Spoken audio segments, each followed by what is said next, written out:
Bye molecular reaction. हमने last class में SN1 reaction पढ़ लिए, ठीक है। इसमें क्या होता है, न्यूक्लियोफिलिक सब्स्टिट्यूशन बाय मॉलिक्यूलर में बेटा क्या होता है,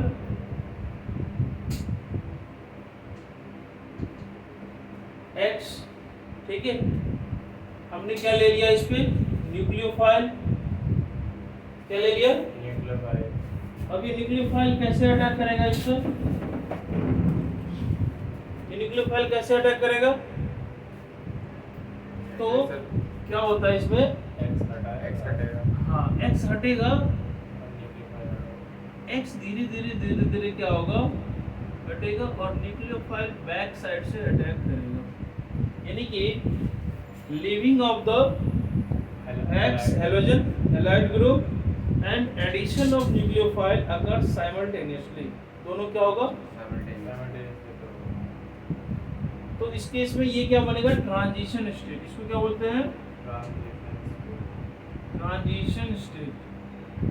और SN1 में क्या बना था, कार्बन कैटायन, एक पहले लीव हुआ था, फिर इंटरमीडिएट बना था, देन न्यूक्लियोफाइल अटैक हुआ था, तो उसको क्या बोलेंगे, कार्बोकैटायन इंटरमीडिएट। अब transition state and intermediate both are different, दोनों क्या है, डिफरेंट है, दोनों सेम नहीं है आपस में, दोनों डिफरेंट। नेक्स्ट क्या होगा, अब C और न्यूक्लियोफाइल बैक साइड से अटैक करके +X माइनस बना देंगे, ठीक है। इस रिएक्शन को क्या बोलेंगे, SN2। अब जैसे आपने पढ़ा है क्या, SN1 is favoured by and SN2 is favoured. SN2 reaction आपका कब होगा, SN2 reaction is favoured by when SN2 reaction will occur,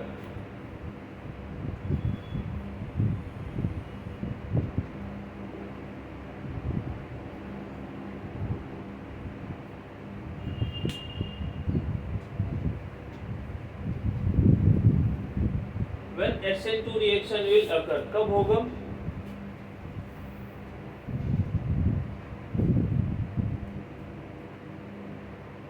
लिखो first point, first when the carbon atom joined with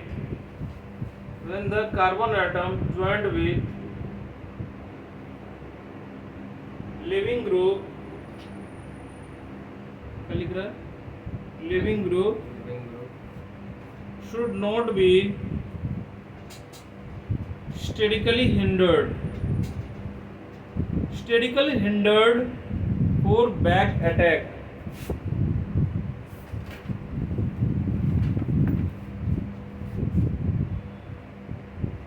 statically hindered का मतलब क्या हो गया,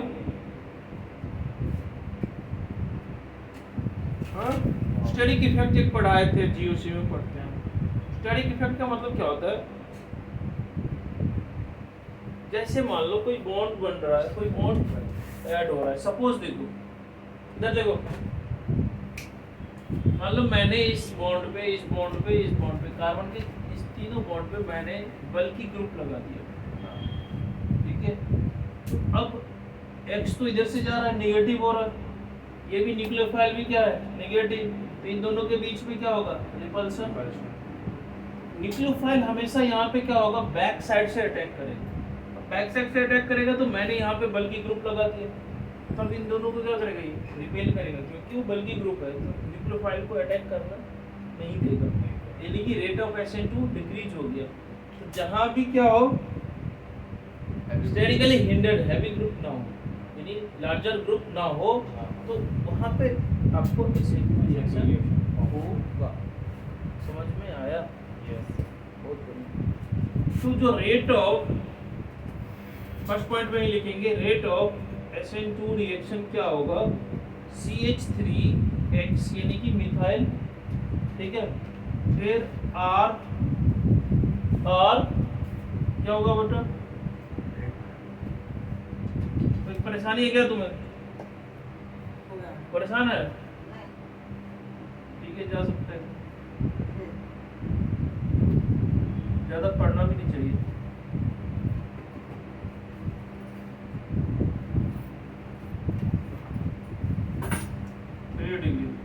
इसमें क्या होगा 3 डिग्री हैलाइड में क्या होगा टर्शियरी हैलाइड में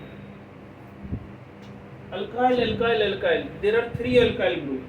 अब जो न्यूक्लियोफाइल यहाँ से बैक अटैक करने आएगा तो ये क्या करेगा इसको स्टेरिकली हिंडर करेगा, यानी कि क्या करेगा जैसे मैं गेट पे हूँ तुम मान लो अभी गेट पे कोई नहीं तो क्या होगा आएगा जाएगा, फिर मैं गेट पे खड़ा हो गया तो हाँ दिक्कत आएगी, जाने में दिक्कत आएगी ना। हाँ बस तो यही है स्टेरिकल hinder.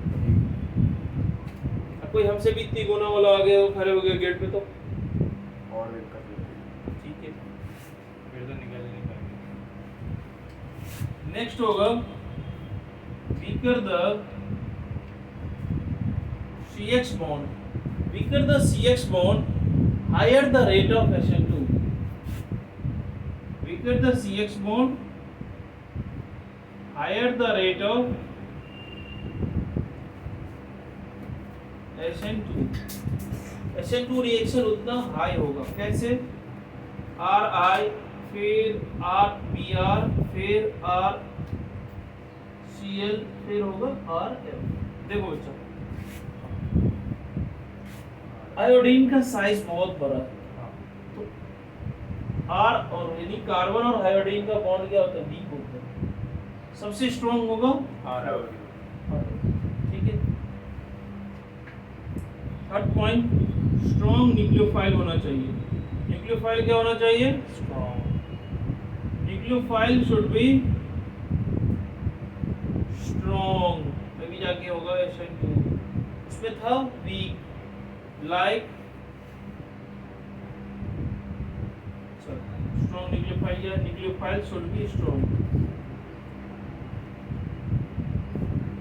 As like OH minus NH2 minus CH3 minus ये सब क्या हो गए स्ट्रॉन्ग न्यूक्लियोफाइल, ठीक है यस समझ में आया इतना। Yes sir, CH3 minus NH2 minus और आपका OH minus में स्ट्रॉन्ग न्यूक्लियोफाइल कौन सा होगा तो ये होगा CH3, न्यूक्लियोफिलिसिटी ऑर्डर होगा ये, क्यों होगा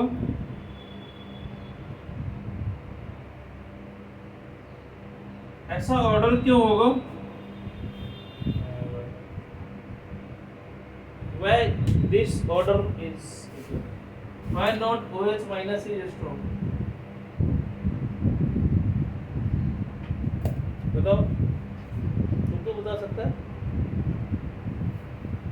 देखो इधर इस पे क्या है ऑक्सीजन पे नेगेटिव चार्ज, यहाँ क्या है नाइट्रोजन पे और यहाँ किस पे है कार्बन कार्बन पे। इन तीनों में मोर इलेक्ट्रोनेगेटिव किसके इलेक्ट्रोनेगेटिविटी एलिमेंट किसका है मोर इलेक्ट्रोनेगेटिव ऑक्सीजन पे हाँ ऑक्सीजन हाँ ऑक्सीजन ऑक्सीजन। तो एक रूल आता है क्या रूल नहीं होता ये पढ़ते हैं हम मोर इलेक्ट्रोनेगेटिव एलिमेंट क्या होगा मोर इलेक्ट्रोनेगेटिव वो क्या करेगा अपनी तरफ इलेक्ट्रॉन को पुल करेगा और इलेक्ट्रॉन के पुल करने से उस पर क्या होगा नेगेटिव चार्ज होगा यस कार्बन तो लेस इलेक्ट्रोनेगेटिव उस पर नेगेटिव चार्ज आने का मतलब क्या हो गया कलम के ज़्यादा हो गया। यदि मान लो कोई छोटा सा बच्चा है कोई उससे बड़ा बच्चा फिर उससे कोई बड़ा है अब तुम सबके ऊपर 10-10 kg रख रहे हो तो कौन सा चाहेगा जल्दी हमको इसको ज़्यादा वो छोटे बच्चे को क्या होगा 5 साल के बच्चे को 10 kg का वेट रख दो वो बच्चा दब के क्या होगा वो चाहेगा ना जल्दी हट जाए हमारे सर से। वैसे ही कार्बन क्या है बच्चा है लेस इलेक्ट्रोनेगेटिव है तुमने इसके ऊपर नेगेटिव चार्ज लगा दिया ये क्या चाहेगा अपना जल्दी नेगेटिव हमको तो ये यदि जैसे ही देखेगा इलेक्ट्रॉन डिफिशिएंट कोई चीज है ये अपना इलेक्ट्रॉन सीधा क्या करेगा फेंक देगा। समझ रहा है ना। तो रूल है केमिस्ट्री में नेगेटिव चार्ज ऑन अब आगे line more electronegative element the atom is more is more stable than negative charge on less electronegative. ठीक है, अरे हाँ या ना? yes sir Negative charge on more electronegative element is more stable than negative charge on less electronegative element. तो इस case में OH minus को कोई दिक्कत नहीं है, ठीक है भाई, हम है तो है। और न्यूक्लियोफिलिसिटी ऑर्डर का मतलब होता है how fast they react with the electron deficient carbon, ठीक है। yes सिमिलर वे में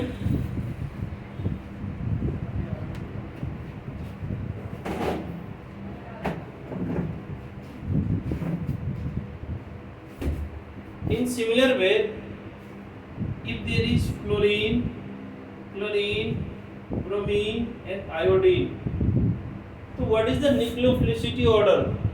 sir सबसे पहले फ्लोरीन का होगा, सबसे ज्यादा फ्लोरीन का होगा। इलेक्ट्रोनेगेटिव ज्यादा फ्लोरीन होता है फ्लोरीन का सबसे ज्यादा होता है, तो इसका मतलब क्या हो गया बताएं? इलेक्ट्रोनेगेटिव चार्ज इसका स्टेबल हो जाएगा। हाँ। इसका मतलब न्यूक्लियोफिलिसिटी ऑर्डर क्या होगा? ऊपर से नीचे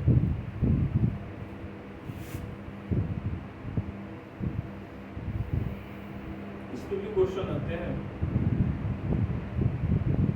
ऐसे ही सब ग्रुप में, सारे पीरियड ग्रुप में ऐसे होगा, ठीक है। चलो समझ गए हो? yes sir और मैंने एक चीज और बताया था, OH minus is a base as well as nucleophile, ठीक है। जब ये H प्लस के साथ बॉन्ड बनाएगा तो ये एसिड, ये बेस कहलाएगा, ये एसिड हो जाएगा। यही OH माइनस जब आपका इलेक्ट्रॉन डिफिशिएंट कार्बन के बॉन्ड बनाएगा तो ये हो जाएगा न्यूक्लियोफाइल।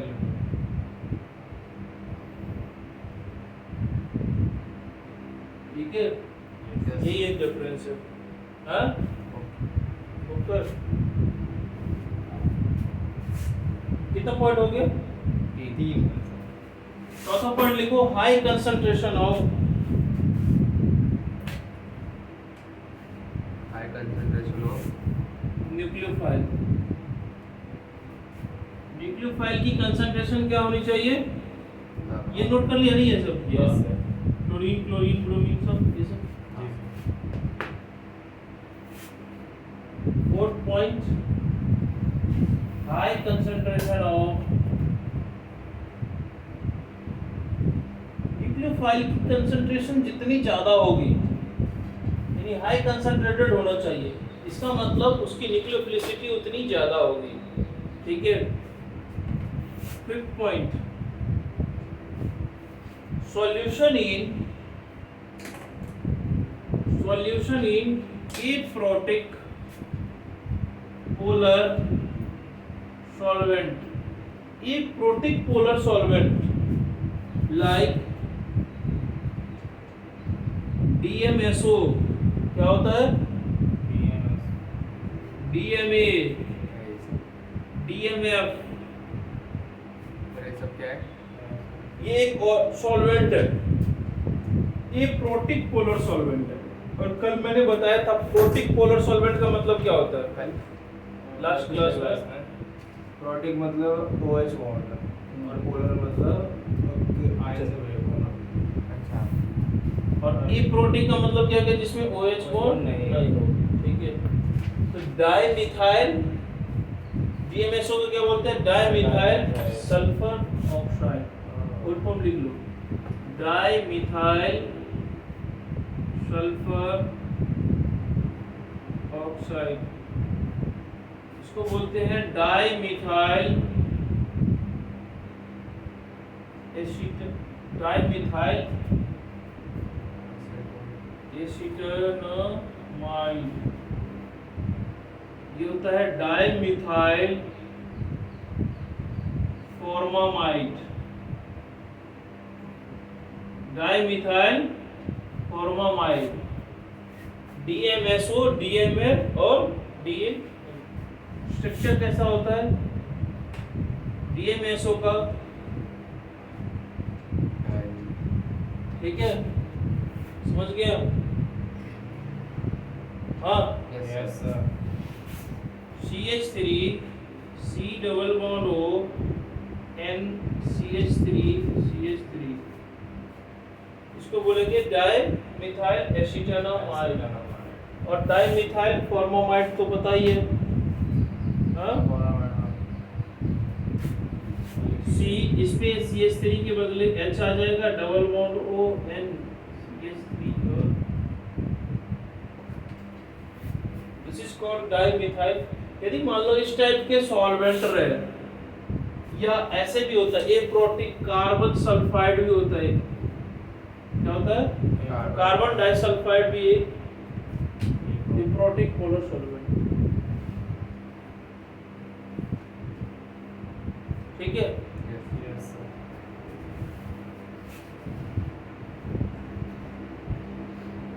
अब ये तुम्हारा ये न्यूक्लियोफिलिक सब, ये मैं बेसिकली तुम्हें मैकेनिज्म पढ़ा दिया, ठीक है?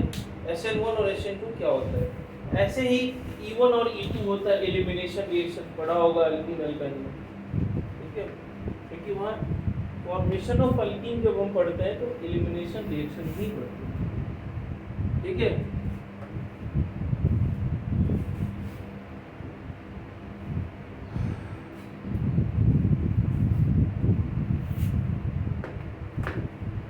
नेक्स्ट है stereochemical aspect of STEREO, stereochemical, दूसरा पॉइंट है हाँ ये टॉपिक ही अलग है। that topic है। Stereochemical aspects of nucleophilic substitution.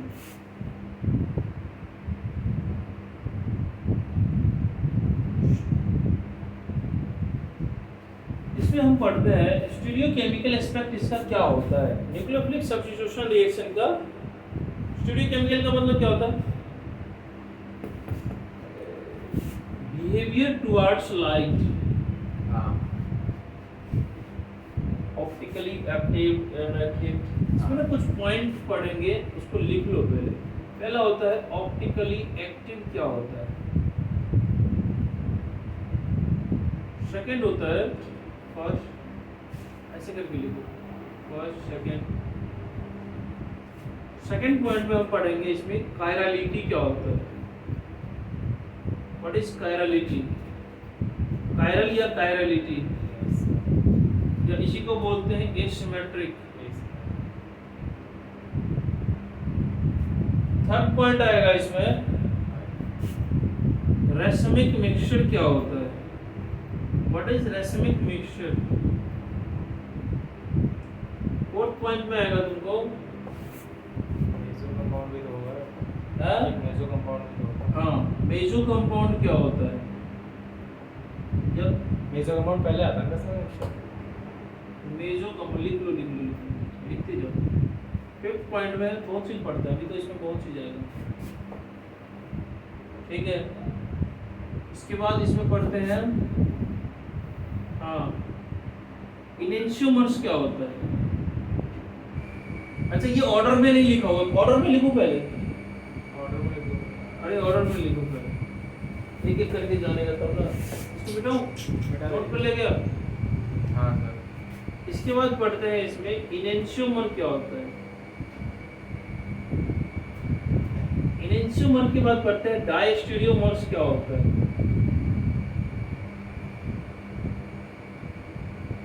Diastereomers, फिर डायस्टीरियोमर्स पढ़ते पढ़ते फिर हम आते हैं किसमें, हाँ यही रेसमिक मिक्सचर। रेसमिक मिक्सचर के बाद हम देखते हैं मेसो कंपाउंड क्या होता है। मेसो कंपाउंड का बाद, मेसो कंपाउंड के बाद क्या होता है, पांचवा, ये कितना हो गया, 1 2 3 4 5 6 7, साथ में पढ़ते हैं इन्वर्जन क्या होता है। आठवां पॉइंट होता है रिटेंशन क्या होता है? और ठीक है, बाकी आते रहेगा तो हम डिस्कस करते रहेंगे। ये सारे पॉइंट हमको क्या करना है? पढ़ना है। ठीक है, आपने ऑप्टिकल आइसोमेरिज्म पढ़ा है क्लास 11 में। उसमें क्या होता है? आरएस कॉन्फ़िगरेशन जानते हो ना?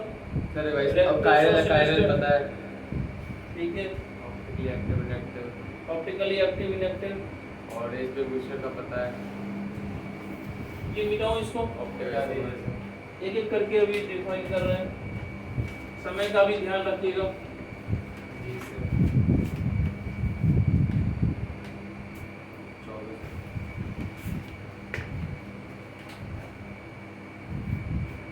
देखो, ऑप्टिकली एक्टिव कब होता है? कंपाउंड कब होता है ऑप्टिकली एक्टिव? सर जब मिरर में वो अलग दिखे, मतलब उसका उल्टा साइड दिखे। एक्सपेरिमेंटली हम कैसे देखेंगे? ऐसे हाथ को मिरर के सामने डालेंगे तो थंब राइट साइड में दिखेगा। मान लो हम क्या करेंगे, बहुत अच्छी बात, हमारे पास कोई लाइट सोर्स है, ठीक है। लाइट सोर्स क्या होता है? ये अनपोलराइज्ड लाइट होता है। क्या होता है? थोड़ा सा तरीके से लिखता हूँ। ये अनपोलराइज्ड लाइट है आपका, ठीक है। इसको जब हम पोलराइजर से पास करवाते हैं, क्या किससे?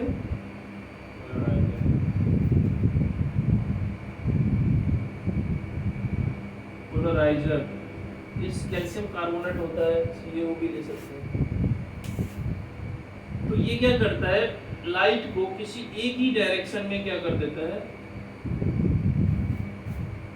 मान लो आपका ये लाइट है जो डिफरेंट डायरेक्शन में क्या हो रहा है?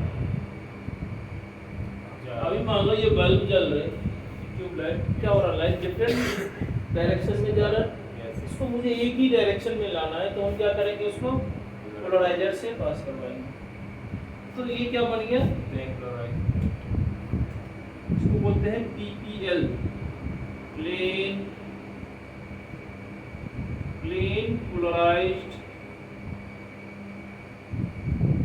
लाइट। क्या बन गया ये? Plane polarised. ठीक है, ये मोनोक्रोमेटिक लाइट हो गया। मोनो का मतलब हो गया एक ही डायरेक्शन में, मोनोक्रोमेटिक लाइट। क्या बन गया बच्चा? Monochromatic light. अब इस मोनोक्रोमेटिक लाइट को एक पोलरीमीटर ट्यूब से हम क्या करते हैं? इसको क्या करोगे?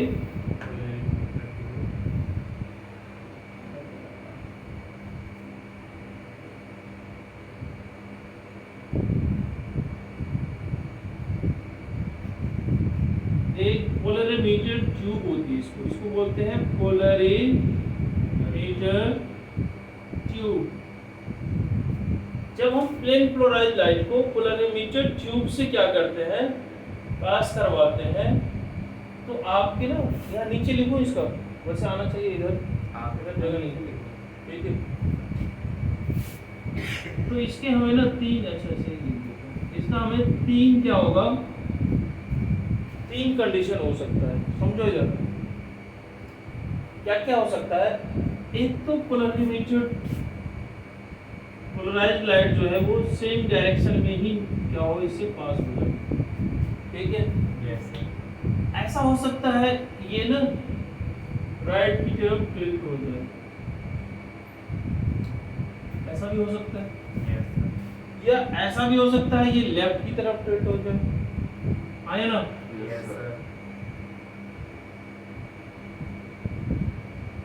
यही तीन कंडीशन हो सकते हैं। तो देखो, इस पोलरीमीटर ट्यूब में जिस कंपाउंड को हमको एनालिसिस करना है, उस कंपाउंड के सॉल्यूशन को हम क्या करते हैं? इसमें डाल देते हैं। ये क्या है? ठीक है, एक पोलरीमीटर ट्यूब खाली तो नहीं रहेगा, इसमें हम क्या करते हैं? इस कंपाउंड को हमने क्या किया? इसमें डाल दिया। तो यदि ये पोलराइज्ड लाइट अनडेविएटेड चला गया, समझो इधर, मार्कर चेंज कर लेता हूँ।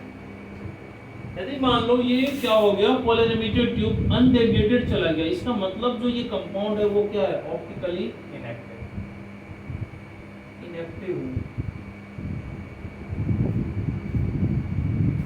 ठीक है, और इन दोनों ही केस में क्या है वो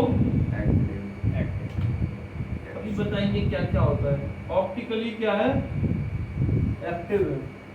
ठीक है, अब आपका यदि राइट में रोटेट कर रहा है, समझो इधर, हाँ इसको बोलते हैं डेक्स्ट्रो रोटेटरी। यदि राइट में रोटेट हो रहा है तो इसको बोलते हैं डेक्स्ट्रो रोटेटरी, एंड यदि ये लेफ्ट में रोटेट हो रहा है इसको बोलते हैं लेवो रोटेटरी।